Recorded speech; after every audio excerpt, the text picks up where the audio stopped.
வணக்கம் நண்பர்களே, நான் உங்கள் முத்துமாறன். கவிஞர் ரிஸ்கா முக்தாரின் கவிதையிலிருந்து ஒரு கவிதை உங்களுக்காக.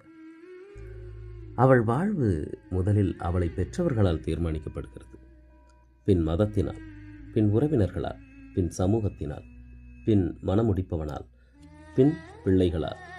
இடையில் அவள் வாழ்ந்திடாத அவள் வாழ்வு எதேச்சையாய் ஒரு நாள் அவள் வாசற்கதவை தட்ட, அது யார் வாழ்வோ என கலங்கி உள்ளழைக்க தயங்கி வாசலோடு அதனை அவள் வழி அனுப்பி வைக்கிறாள். பாவம் அவள்கள். இப்படித்தான் ஒவ்வொருத்தையும் தன் வாழ்வை யாரோ வாழ்வதைக் கண்டு தாளமாட்டாமல் மனம் வெதும்புகிறாள்.